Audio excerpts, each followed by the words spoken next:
What is going on, guys? Today we're checking out a guitar from a brand that until a couple of months ago I had never even heard of, and that is Reverend Guitars.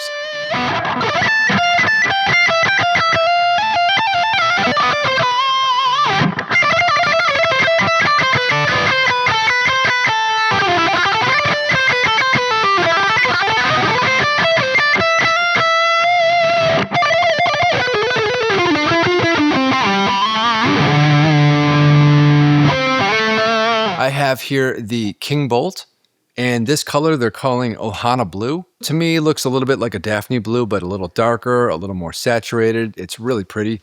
And this guitar is nicely accented with the chrome hardware and the white plastic. It just looks sick. And here's the back. We're going to talk all about this guitar. We're going to talk about this brand. You know, somebody turned me on to this. They're like, hey, these are really cool. So I went on Zound's website, you know, as I usually do, to place an order. I saw this guitar and immediately I thought to myself, that color looks awesome, and I gotta check this brand out. I ended up going down the rabbit hole. I went on Reverend's website, and I was checking out all of the guitars that they offer. They have a lot of different models, and what's really interesting about this brand is that you can almost find any pickup configuration and or bridge configuration on their website between the various different models. Some guitars have a Floyd Rose, some have a hardtail, some have a Wilkinson trem and no locking nut.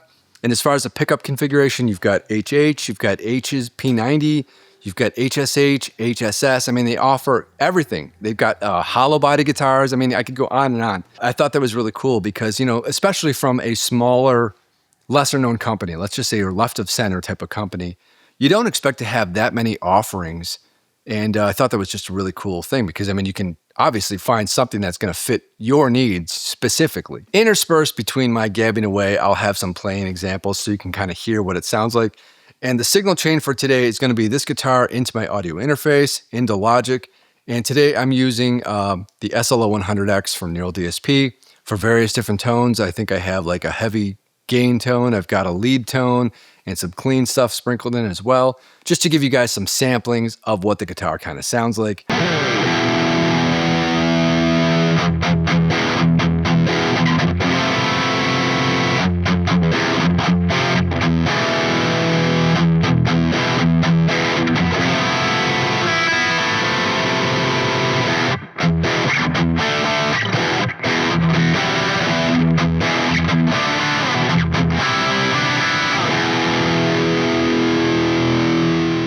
Okay, so I want to talk about the specs on this first. This is a Carina body, which is, you know, lesser used wood, but that's really cool. It's got a nice weight to it. It kind of feels medium weight, I would say. It's not too heavy or too light. And this guitar is actually a two-piece body, although you can barely tell.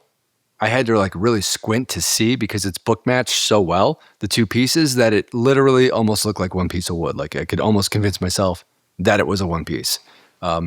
This heel is nice. You know, it's more of a vintage heel, just a square block heel. But look at the logo. That's just really cool, man. Just something different. I love it. And this neck is a roasted maple neck, one piece, and a roasted maple fretboard. 22 frets. These are not stainless steel frets, although you could fool me. They are polished so well. They're so smooth and comfortable to play that they do feel like stainless steel. So that's really a joy right off the bat.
So one of the reasons that I decided to choose this guitar was because First of all, I'm curious to see what other stuff feels like, what it plays like, because you never know.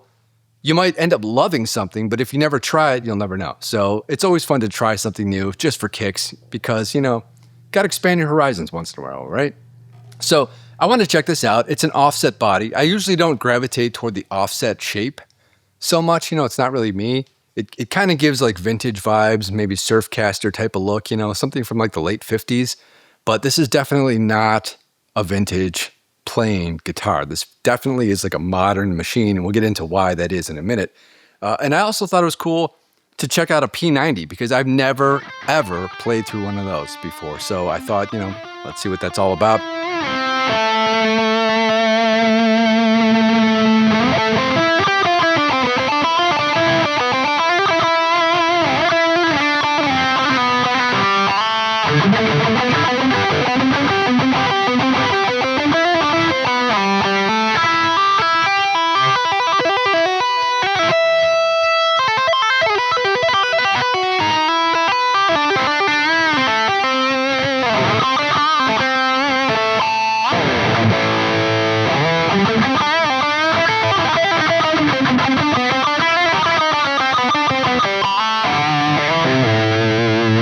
Yeah, this guitar is very comfortable.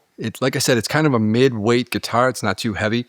And it's got the usual stuff on it that you would expect from like, an S-type guitar, let's say.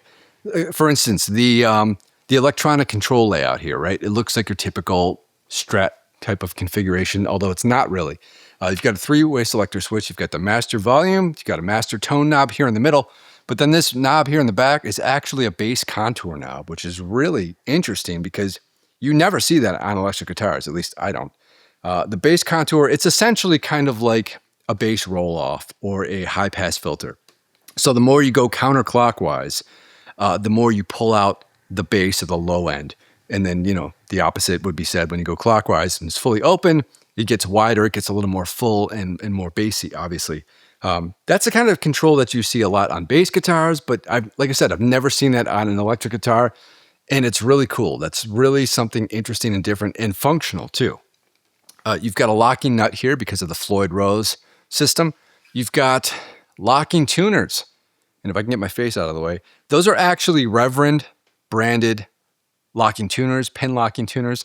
They're very smooth, they're very nice to use, and you've got staggered posts, which is very interesting too. All right, so let's talk a little bit about the company Reverend Guitars because, like I said, I was not familiar with them at all. So it turns out that it was first started in a garage in 1997, and then in 2010, it looks like it was taken over or bought out by some other people, but the founder is still on board with the company apparently. So he was the originator of the brand. He's still with them. And so essentially in their current form, it sounds like they've been in business for the past 16 years. And I'm just now a couple of months ago hearing about them, which is kind of sad. But, that happens when brands are a little bit smaller. Okay, so what do we have here? You've got a modern guitar with a lot of modern spec on it, but it still gives you that vintage vibes. This could easily work as a rock guitar, hard rock, metal, as well as jazz or blues or shoegaze or anything in between. I mean, this guitar has some really great tones.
The tones are very usable, and these pickups are really interesting. So this bridge pickup is called a Railhammer Alnico Grande pickup. That's what they call it. It's one of their proprietary pickups. It's got an interesting configuration there. As you can see, I won't go into too much detail about the build of the pickups, but I'm just going to tell you they sound really good. A P90 here in the neck, and like I said, I've never tried that before. So let's talk about some of the factors that really sets this guitar and this brand apart from others. So first off, you've got a Floyd Rose, which you have on many guitars, but this one is actually the Pro 1000 series, and the fine tuners are at that angle. So they're kind of more out of, well, if I can get my face out of there, they're kind of out of your way, right? Whereas a typical Floyd Rose bridge, the fine tuners just stick straight up like an inch off the guitar, and it's ridiculous. It's in your way. It's obtrusive. It looks ugly. I can't stand it. This kind of eliminates that. So it's basically you can tune the guitar, and then the tuners just get the fuck out of your way, quite honestly. So you can just palm mute. You can strum. You're never hitting those tuners. They're never in your way. So that's number one. Number two, they decided to include this really interesting bass contour knob, which is just genius. I mean, it just makes a bad tone or a tone that's too warm or too dark, just thins it out a little bit right there on your guitar. No need to have a pedal or to adjust something on your amplifier if you don't want to. It's just right there and it works really smoothly. So the way it sounds to me is, like I said, it's a bass roll-off essentially. So it's like a high-pass filter. It's very usable and very functional from one end to the other. Just a full sweep. Sounds great. It's never too thin or too full. But when you need to warm up a signal a little bit, and add the kind of heft and the weight of the low end back in, just go clockwise all the way and you're back to, your full open position. And what's also really nice about this guitar is that these pickups are well balanced in two different ways. Both the volume is well balanced from one side to the other, as well as the frequency spectrum.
This bridge pickup, the rail hammer, is never too thin.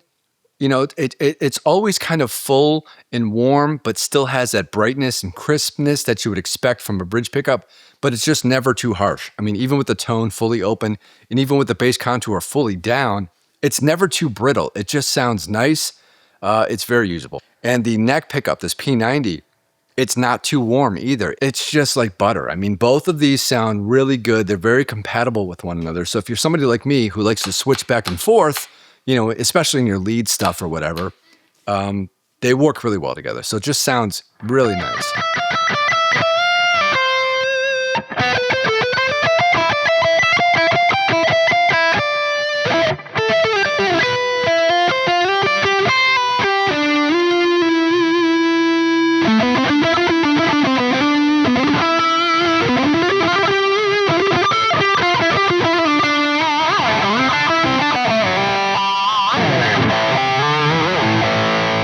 Next order of business would be the posts for the tuners. These are staggered. So the 4 higher strings have a shorter post, and then the 2 bass strings, it's slightly taller, but none of them is as tall as your typical standard size posts in most tuners. They're all a little bit lower, low profile. Just makes more sense because especially when you've got like a Fender style headstock where it's just flat and not angled back, you want the strings to come off the nut and stay as low and close to the headstock as possible. And that's what these shorter posts, help that to do. It just makes sense. It's one of those things that I kind of wish all guitar manufacturers would just go towards, Start doing the shorter posts or the staggered posts. It's always going to be better than those big, long, tall ones that just don't make any sense anymore. I mean, you have to keep up with the trends of the current times. It just makes sense to do something like that. So they bothered to do that with their own proprietary tuners, and it works really well. Another interesting fact is with the nut itself. You've got this extra bar right here, which some guitars have these and some don't. If you don't know what that bar is for, it does serve a purpose. It ensures that the strings, as they go through the nut, they lay in the slot flat against the metal from front to back all the way through. And so if that bar wasn't there pushing those strings down, you know what would happen. The string would go through on the front end and then just kind of hang in the air off the back because the nut is angled, right? So if that's the case, when you go to tune it up, you're all in tune, then you put these locking nuts back on on right here, suddenly all your strings are sharp and you wonder why. That's why, because the string isn't laying flush in the nut all the way across. It's kind of doing this sort of thing, right? And then when you push it down with the locking nut, they all go sharp. So, long story short, this bar makes sense. And anytime you have a locking nut, you pretty much should always have one of these bars as part of the build. It should just be there. Yes, you can put it in aftermarket if you want to, but they went ahead and did it anyways because they know that that's needed. So it seems to me that Reverend Guitars is really paying attention to the needs of the modern guitarist, right? We've come to understand what works well. Things like that make sense. It eliminates or, kind of mitigates some of the issues you might have with changing strings, tuning, how long it takes to do those things. It just makes life simpler as a guitar player as far as maintenance is concerned. So it's really nice to have things like that. So I feel like this brand is just a little bit underrated maybe, or they're just not as well known as some other brands. I don't really know what the deal is, but I know that they do pride themselves on making some really nice instruments. So this guitar is actually manufactured in South Korea. They're designed here in America, but they're made in Korea. I didn't realize this, but before they send the guitars out, when they bench test them and do all the QC checks, somebody actually personally initials the headstock and personally puts in the serial number on the back of the headstock in like a permanent marker of some sort. I mean, that's really, really cool. It makes you feel like you're getting a custom guitar, basically, Like, this is my own personal model. Here it is. I just signed it for you. Like, that's really kind of cool. And what's interesting, I just noticed, was the serial number on this one is 70188. And actually, the number 88 has some significance to me, personally. Not a big deal, but it's kind of cool. So the MSRP on this guitar is currently $1,600 here in the US. And, these days I consider that like a mid-tier price. And you're certainly getting above mid-tier as far as the build quality and as far as the tonal options here. This guitar is really nice, man. I'm really just surprised that a brand that I had never heard of before, nobody had ever really talked about with me before, that it really is so well made and that it's so comfortable to play and sounds so good. I'm really getting along with this guitar really, really well and having a lot of fun with this thing. I feel like, manufacturers like this that you've never heard of before, it doesn't mean they're not good. It doesn't mean that they're not as good as something else. And it's not a competition. It's something different. And Reverend Guitars is definitely doing something different, but really cool stuff. I think this guitar would be amazing for anybody out there, whatever style of music you play. I wouldn't necessarily use this for like death metal or tech death or, math rock or something, but all your typical genres, your classic rock, hard rock, jazz, blues, funk, all that stuff you can definitely do on this guitar, and you will feel right at home doing so. It's really a wonderful instrument, and I will be checking out some more Reverend guitars in the near future because I'm impressed. I'm so impressed with this guitar that, like, if somebody from the company contacted me and like, hey, we'll custom build you a guitar if you do a video for us, and I'd be like, yes, please, because these are sick, man. These are really cool. So that is my take. I extol virtues of positivity for the Reverend brand. Thank you so much for watching, guys. That's pretty much it for today's video. And until next time, I'm out of here. See ya!